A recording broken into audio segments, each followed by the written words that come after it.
Good evening. The important thing is I made it. So on the way, we are worried that maybe we'll be terribly late, but at least not too late. We'll get here.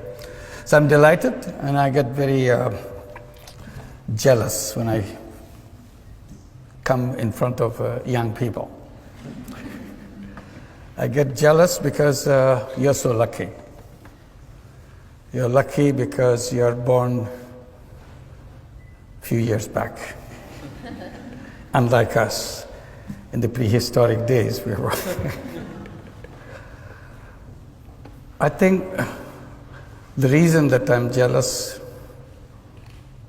I see how powerful you are, the young people of this time. And I tell young people today are the most powerful generation in the entire human history. Not because these young people today are smarter than before, it's about the same, smartness is the same. It's because you have technology in your hand, which no other generation ever had. Unbelievable technology. That gives you tremendous power. On the surface, you look just like another human being, but in reality, each one of you is a Superman and a Superwoman because of the power you get from the technology. So technology is an issue for me, excites me completely. People usually tell young people that you are the leader of the future. That's the standard way, say leader of the future. I try to repeat and emphasize that no, that's not true. Because you are leader already. So you don't have to wait for the future to become leader. A 15-year-old today is more powerful than probably 35-year-old of other generations. So what do you do with that power? That's the issue I raise. Because if you're not using that power, that will be wasted.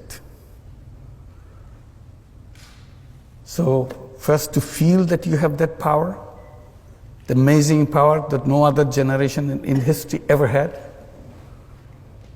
and decide how you're going to make use of it. My story begins not about power. My story begins with frustrations. I was born in a country where in each direction you see it's a lot of frustrations, a lot of disappointments, a lot of things you wish didn't happen the way it happens. And out of this frustration, you feel you're a totally useless person. You cannot do anything. You have nothing that you can make a change, make a difference. The country went through famine. When I was teaching economics in the university right next door, people are suffering of hunger, 1974. So I felt all the theory that I teach is useless stuff, has nothing to do with people's life. And I felt totally useless as a human being. I cannot be of some use to somebody. So that's what I was trying to do, getting into the village next door to the university campus to see if I have any use for anybody else. And then I did tiny little things to find my worth, that yes, I have some meaning in my life. And I did things which I knew nothing about. When you're desperate, out of desperation you do things which you never thought about. So I'm sure you have been told how to plan things, how to set things, everything very clearly. But that's not what I did. I jumped at things without knowing anything about it because I just couldn't wait. And you heard about microcredit, which goes with me. People remember how it started with me. It was not a pre-planned thing. Simply, situation is so bad, you had to do something. And that situation is about loan sharking in the village, which is just next to the university campus. And it's so ugly. You feel so terrible that human being can be so heartless, so cruel to each other, giving tiny loans and take control of the full life of those people, turn into slaves because somebody gave you some loan, so he has the right to turn you into slaves. So you see it very clearly. It's not reading in the books. Just be there. You see the person who lends, you see the person who borrowed, and you feel totally important. You don't know what to do. Suddenly it came to my mind, I can do something. I can take care of this problem. It may be a global problem, who cares? But all I see, these people here, and I can solve the problem for these few people. The idea is, why don't I lend the money myself? If I lend the money myself, then they don't have to go to the loan shark. And the problem is solved for these people. And that's exactly what I did. I started lending money from out of my pocket. It's not a planned thing, calculated thing. And that's the beginning of the whole story of lending money. Then the battle became with the banks. They will not open their door because I ran out of my money because it became so popular. Everybody wanted to borrow money. Who doesn't? And in the process, I exhausted all my money. So I thought, why don't I go to the bank and let them do this? They refused. So my struggle began to convince banks, which I never could. Now it's about 38 years after I first began. I still couldn't convince the bankers. So now I look at the whole system, what we call economic structures, conceptual framework, and all that.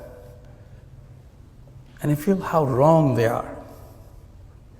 And that's again my complaint.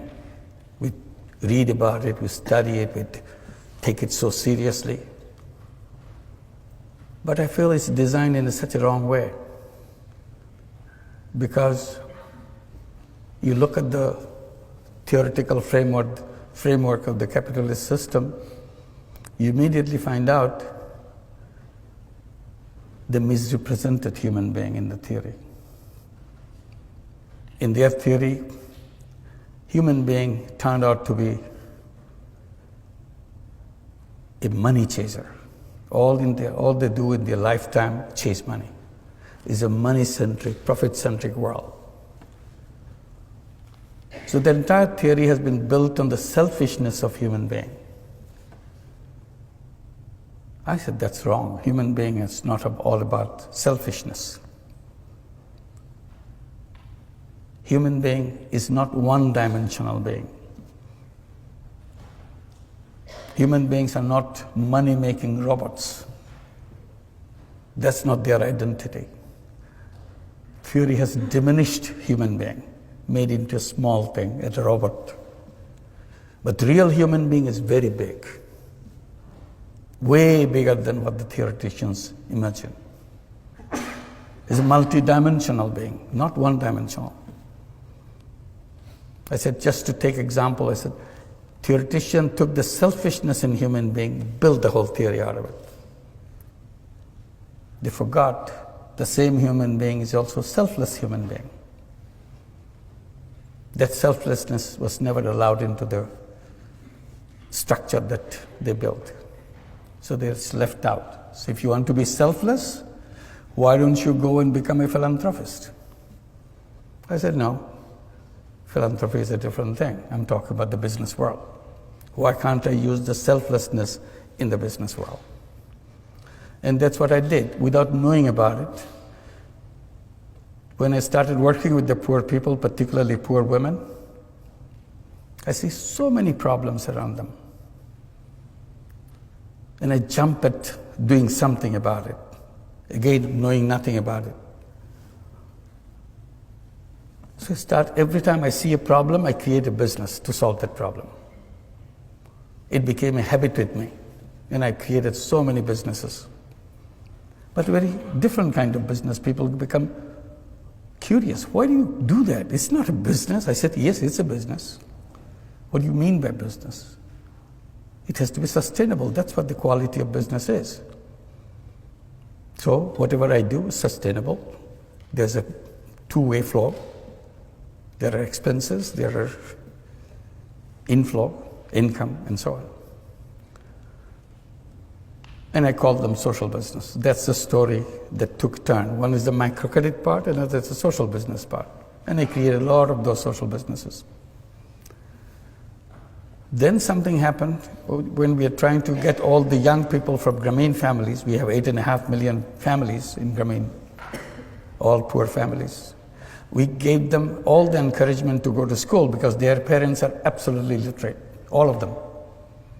We said illiteracy stops with their parents' generation. Second generation coming out in the Grameen families must be literate. We did everything possible to make sure it happens, and it happened. We sent them to school. We gave them scholarships. We gave them all kinds of encouragement, and then started giving education loans so that they can go to the higher education. As they start coming back from schools with higher education, they get very frustrated. Where's my job? There's no job in Bangladesh. Very difficult for a poor young man or a young woman to find a job. In the beginning, I have no answer to that question, where is my job? Then I turned the question into another question. The moment say, we don't have jobs, what do we do? And I said, who said you have to have a job? Did your school tell you that you have to have a job? Did your teacher tell you? Did your textbook tell you that you have to have a job? How did this idea of job got into your head? They get very puzzled. Aren't you supposed to have a job? I said, you are young people of this generation. You're lucky young people.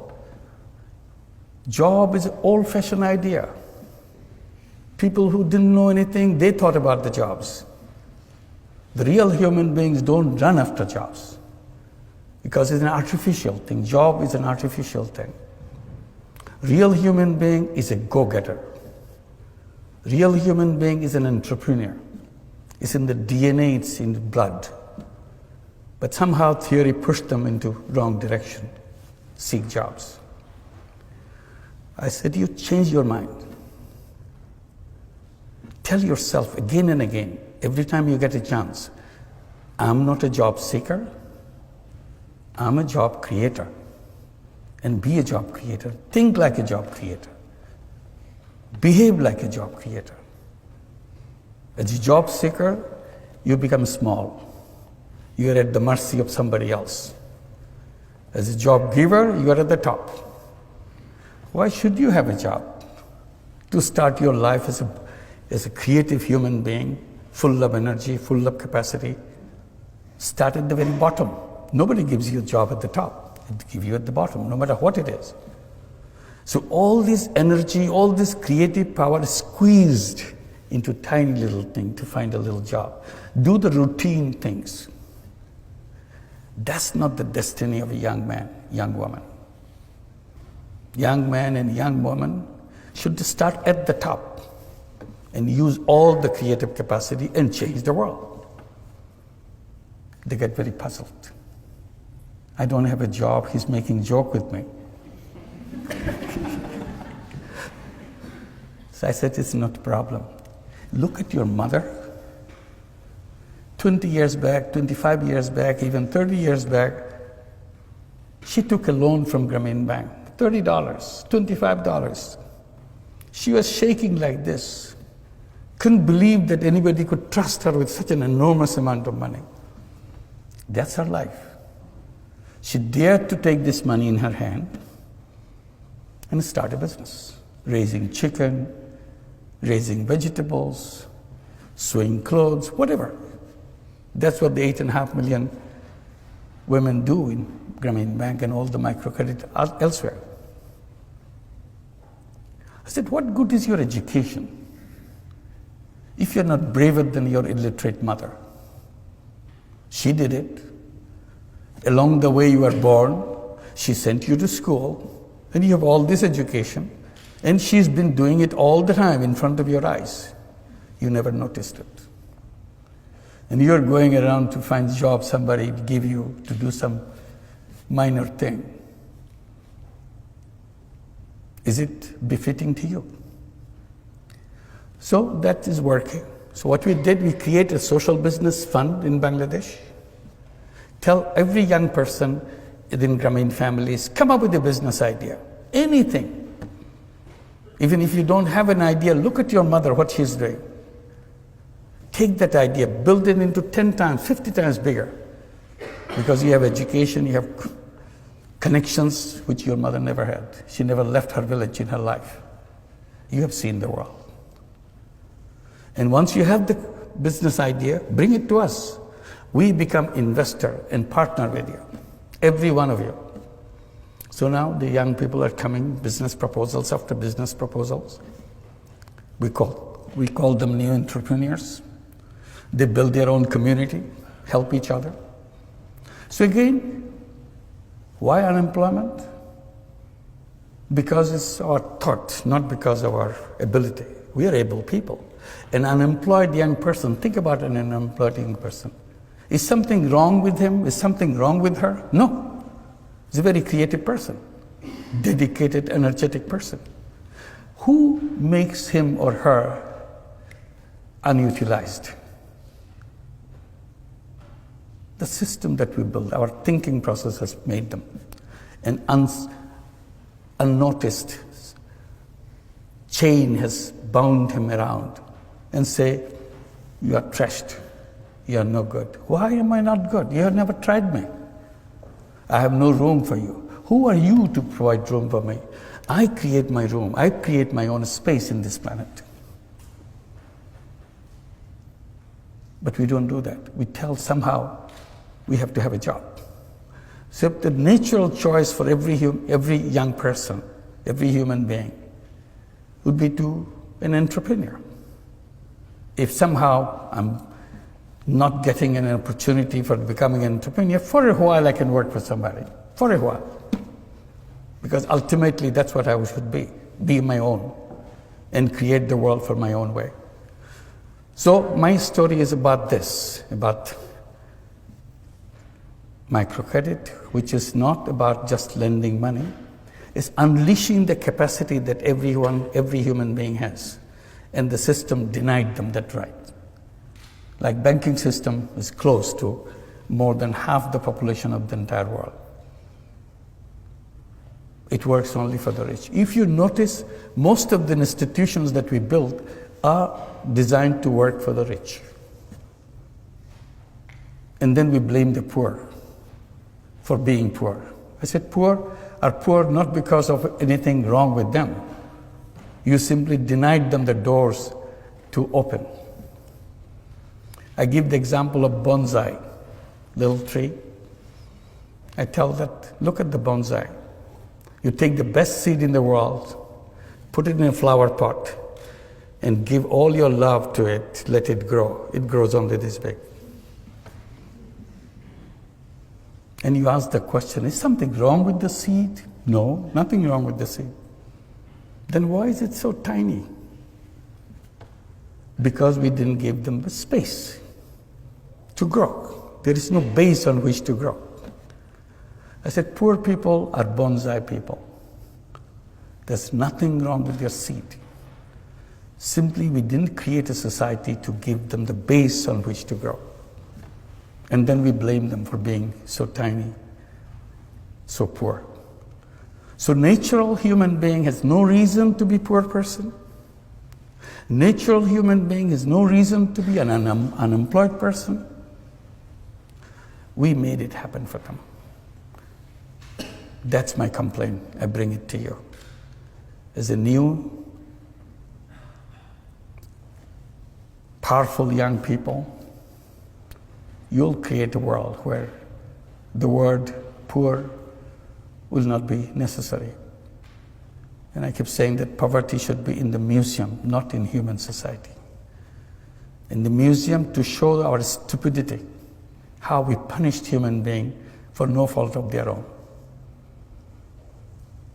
And you'll create a society where there will be no unemployment. The word unemployment will not be understood. People will not understand, what does it mean, unemployed? Why should anybody be unemployed? The first thing to do is to make the word unemployment unemployed. And that's the beginning. Thank you very much.